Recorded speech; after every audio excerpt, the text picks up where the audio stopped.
This time, we are talking about lifting heavy. You hear it all over the place. You need to be lifting heavy in midlife, and it looks and sounds scary. For sure, you're going to get hurt if you're lifting heavy. I'm not very strong, so should I be lifting heavy? Shouldn't I be lifting light? So, I wanted to discuss this topic of what lifting heavy is and what it looks like. All right, so you see influencers online all the time, and they're talking about lifting heavy, and they might be hip thrusting a barbell, which has got many plates on it, more than what you weigh on both sides of the bar. And they're talking about, hey, you need to lift heavy. And you're thinking to yourself, oh my God, if I tried to do that, I'd like break myself. For sure, there's no way I can do that. But the thing about lifting heavy that you need to understand is that what we're talking about, all of us who are trying to get women in midlife to start weight training in an effective way to improve our strength, our health, our quality of life over the long term, is we want you to lift heavy for you. So it's always lifting heavy for you. And what your heavy is different from what my heavy is. And what your heavy is today is different from what it's going to be a month from now after you've been weight training, or even a year from now after you've been weight training.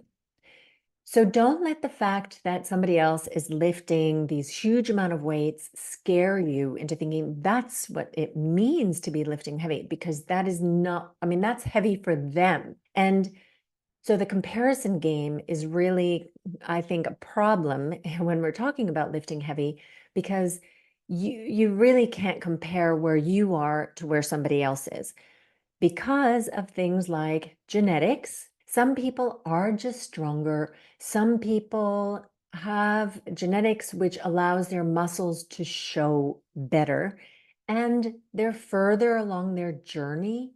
There may also be some hormonal differences. I mean, at this age, because estrogen is the one that is promoting and supporting muscle growth and maintenance in women, if you're at a point like post-menopause where your estrogen levels are really down or flatlined, really, then it is going to be harder to put on muscle than it would have even for you 20 years ago. So don't play the comparison game. Just get started with where you are today. And the reason that you want to be lifting heavy for you is that that is the only way that you're going to trigger your body to put on more lean muscle. Muscle is an expensive tissue. Your body is not just going to sit there and be like, oh, I think I'll just add some muscle to Lynn's body today. It's not going to do that. It's not going to be like, yeah, let's just slap this really expensive stuff on here for no good reason. No, it is not going to do that. Your body, we are still in the bodies that basically has not evolved since caveman time. So it is a body which tries to preserve and conserve energy. So it's going to put on muscle only if you somehow indicate to it that you need more muscle. And because, I mean, to be honest, in our everyday life, we don't need a whole lot of muscle. So you're not triggering your body to put on more muscle. So we're kind of faking it by going into the weight room. We're like putting it into an artificial situation where we are loading it more so that you will build muscle. And okay, you might say, okay, well, if we don't need this in our everyday life, then why are we even doing this? But actually, you do.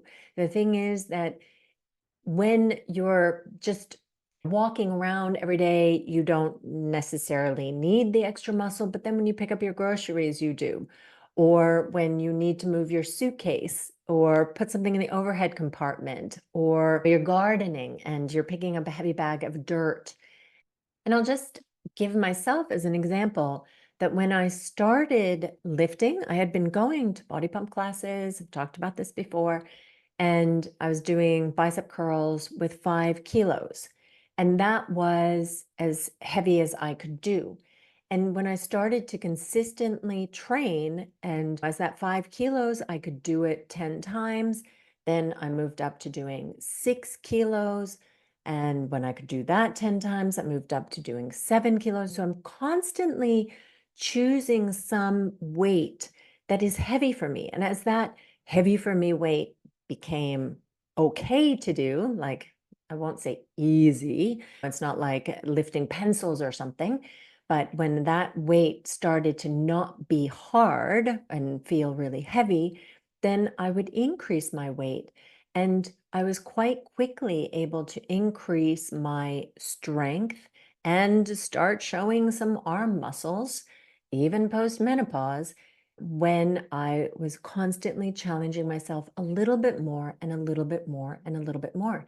And it's perfectly safe because it's not like I went in and the first day tried to do 10 kilos. No, I started at the weight that was heavy for me then, which was 5 kilos. And as I got stronger, I moved to 6 kilos, then to 7, then to 8. You see, so you're constantly staying in a weight that is safe for you, one that you can handle with a little bit of effort, where it is a little bit hard for you, but not to the point where you're trying to all of a sudden do a 20 kilo weight when you've never picked up a weight before. And it is going to be different for every person. So what you don't want to be doing is to be feeling scared of weights and thinking that, oh no, I am a middle-aged woman. I can only pick up a 1 pound weight or a 2 pound weight, one of these teeny tiny pink dumbbells. Okay, maybe I shouldn't say it like that. Maybe you are at a point where that 1 pound or that 2 pounds is heavy for you. And in some movements, like let's say a lateral raise, that may actually be the case. But if you've been carrying in groceries, like for yourself and your kids, like weeks worth of groceries or gallons of milk, I mean, that's already over a pound in weight. Then I question, like, really?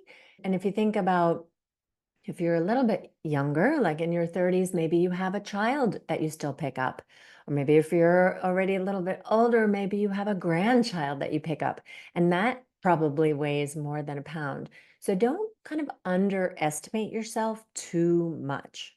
I think we sometimes are a little bit too cautious about, oh my God, I can't do that. And also, this message comes from outside of us. It's like, hey, you're getting old. You shouldn't be doing that. But the thing is that if we don't do that, that's when we get old. We limit ourselves by allowing our strength and our muscle to disappear. Then all of a sudden, we can't bring in our groceries ourselves. We can't feel comfortable traveling because we're like, oh my God, what if there is no porter to carry my suitcase from the airport to the car? Or maybe I can't stay at that hotel because I can't get my luggage up the stairs, or I can't stay at an Airbnb that doesn't have an elevator. You really start to limit yourself. So let's not limit ourselves, guys. Okay? Let's keep our bodies strong. Let's keep our bodies used to doing heavy things for us, a little bit challenging them and picking it up.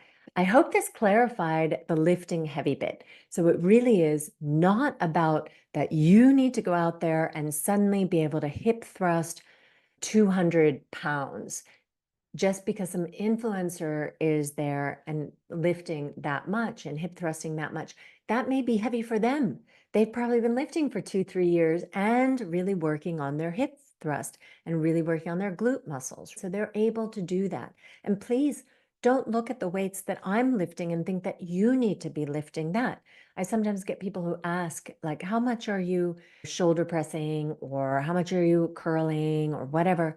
And I kind of like, yes, I want to be inspirational in that, yes, you can be my age and strong.